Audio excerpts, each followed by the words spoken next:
13 জন MP 5,887 কোটি টাকা ঋণ খেলাপি।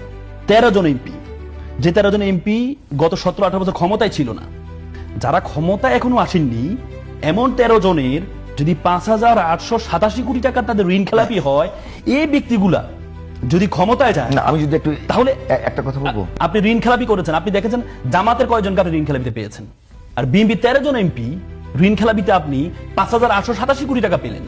তার মানে যারা ক্ষমতা আসার আগে এত হাজার কোটি টাকা মেরে দিয়েছে। আমরা এতদিন 17-18 বছর আওয়ামী লীগ ফেসিজমে যারা ছিল তাদেরকে হাজার হাজার কোটি টাকা বিদেশে নিয়ে গিয়েছে। আমরা তো হলফনামার মাধ্যমে জানতে পারলাম বিএনপির লোকজনও সেম ভাবে হাজার হাজার কোটি টাকা জনগণের আত্মসাৎ করেছে। তাহলে এই এমপি গুলো যদি এখন এদেরকে যদি আপনি এমপি বানান, তাহলে এরা ক্ষমতা আসলে বলে যে all power is craft, absolute power is craft absolutely. অধিক ক্ষমতা মানুষকে অধিক দুর্নীতিপরায়ণ করে তোলে।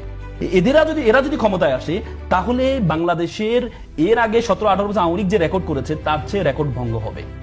সে রেকর্ডকে তারা ছাড়িয়ে যাবে এরা। কিন্তু এরপরেও এই সকল আইনকে আমরা তোয়াক্কা না করে নির্বাচন কমিশন তাদেরকে বৈধতা দিয়েছেন। ওই আমাদের সেনাপ্রধান বলেছিল না যে বুকের মধ্যে পাথর নিয়ে আমি ইউনূস সাহেবকে মেনে নিলাম, তাদের অবস্থা এটা যে বুকের মধ্যে পাথর নিয়ে ঋণ খেলাপিকে মেনে নিলাম। কেন? আসলাম সাহেব 17,000 কোটি টাকা ওনার, 1700 কোটি টাকা ওনার ঋণ খেলাপি। ওনাকে শুনানির সময় আমি ছিলাম, সেই শুনানির সময় নির্বাচন কমিশন বললেন টাকাটা দিয়ে দিয়েন। কি মানে আমরা অবাক হয়ে গেলাম, উনি শুনানির সময় বলে টাকাটা দিয়ে দিয়েন, মানে যে 1700 কোটি টাকা মানে 5 টাকা 10 টাকার বিষয়, আপনি দিয়ে দিয়েন, তারপর আপনাকে বৈধ করছি।